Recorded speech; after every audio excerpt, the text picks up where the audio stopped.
Alright, this is the continuation of the other one. Just wanted to get that done for the YouTube limit. Cheney, I don't know where this guy is coming from. And this is actually going to kill a lot of any chance that the Republicans have.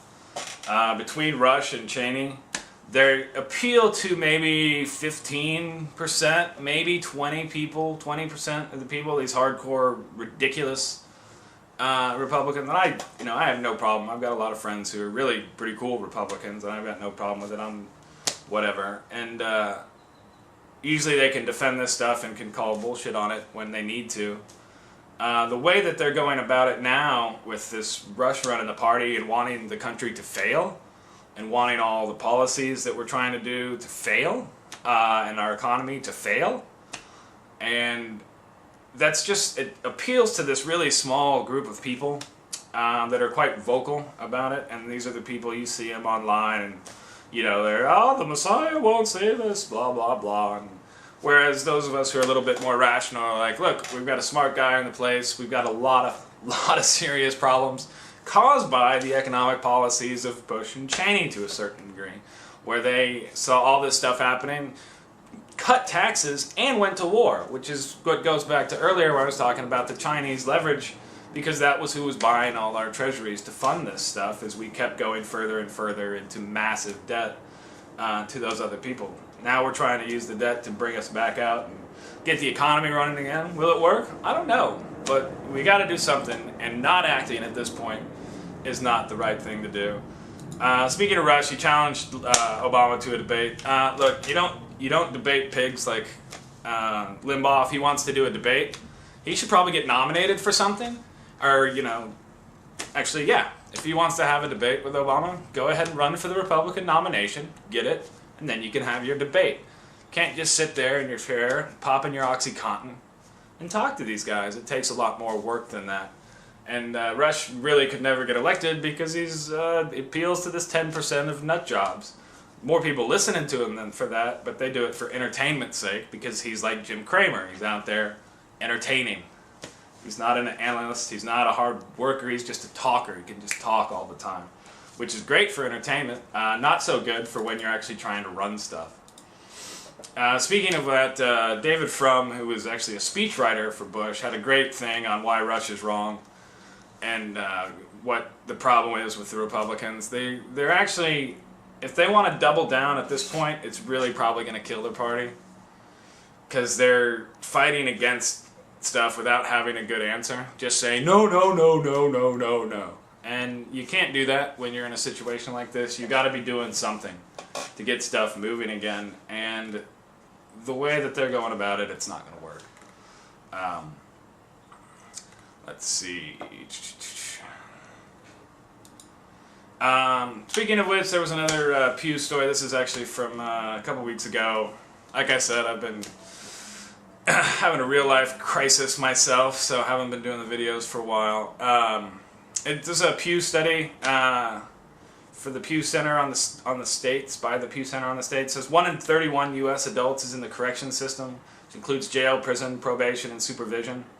The study said the current rate compares to 1 in 77 in 1982, and now it's 1 in 31.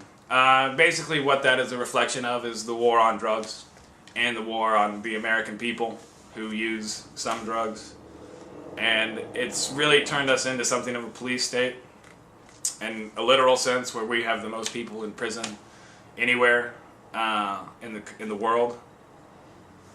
The United States has the highest incarceration rate and the biggest prison population of any country in the world, according to figures from the U.S. Department of Justice. So we've basically had, and this is all becomes public cost as we pull all these people off, and this is part of our budget issues. It's going to get worse. Actually, California had a big thing a while back where they had to let a lot of these people go, so they just don't have the money to pay for it, and it gets expensive. It's very expensive to put these people in jail. Finally, Larry Summers gave a little speech about the economy, talking about how Americans need to be more optimistic, which I agree with completely. There's a crisis of consumer confidence in stuff as people are pulling back. The savings rate I saw the other day jumped to like 5% this year, and this is from years of negative savings. So unfortunately, that will help solidify the banks to a certain degree, because then they'll have some money to lend back and forth, but it's keeping it out of the real economy. So we're in an interesting place. And he Summers, it's a quote, he says, it is this transition from an excess of greed to an excess of fear that President Roosevelt had in mind when he famously observed that the only thing we had to fear was fear itself.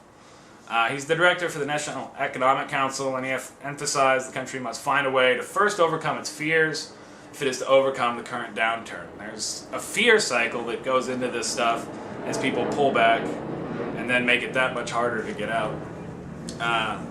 He says, an explanation point to his optimistic outlook, Summers says, there is one enduring lesson in the history of financial crises. They all end.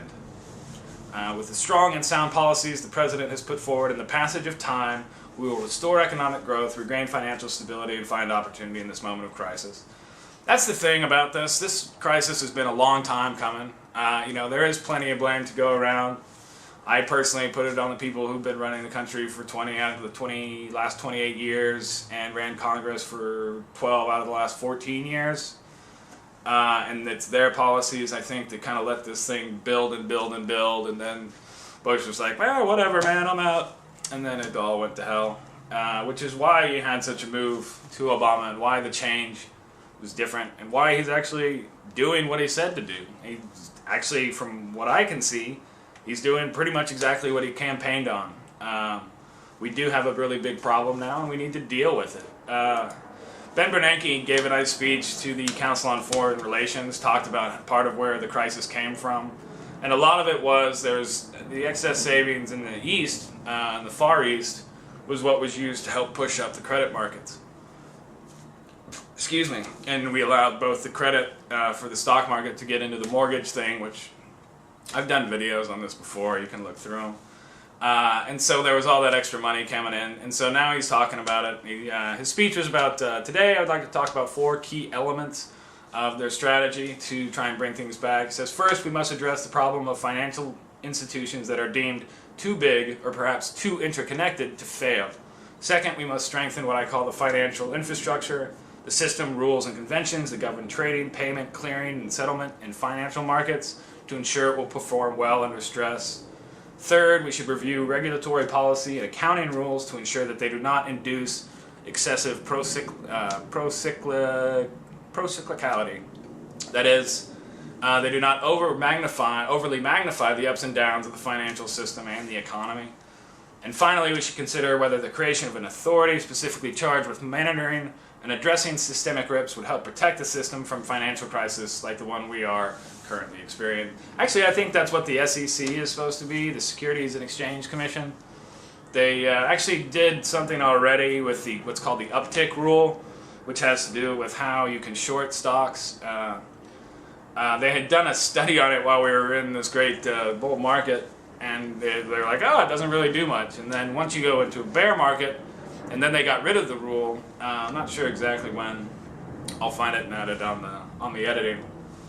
But they got rid of that rule, and then when you hit the bear market and things started going down, now it's when the uptick is like, oh crap, that's why we had that in there. So people can't do what Cramer did for all those years, is spread some rumors, get a little downward momentum on a stock, on a bank stock, and then it plummets. This is what happened actually to the Dow, and why the Dow has gone down so much. And it's precisely because so many of the bank stocks make up the number that is the Dow. And so as there was this run on the banks and destroyed all their stock and all their value, the Dow went to crap. So that's pretty much the week. We are in a serious crisis financially, but it's actually not that bad. It's just, you just got to deal with it. It is what it is. Get out there and work. If you've got an idea for something, for a business, now's a good time to do it, because you can get pretty cheap labor. And there's a lot of people who want to work. So if you've got an idea, now's the time to go with it. Let's get this thing started. I'll talk to you guys next week. Hopefully we'll have some better news. Yeah, I mean that's kind of the attitude I'm gonna have here. Even if this week was kind of crappy, or maybe it was good for you, I don't know. But next week will be better. So y'all have a great week.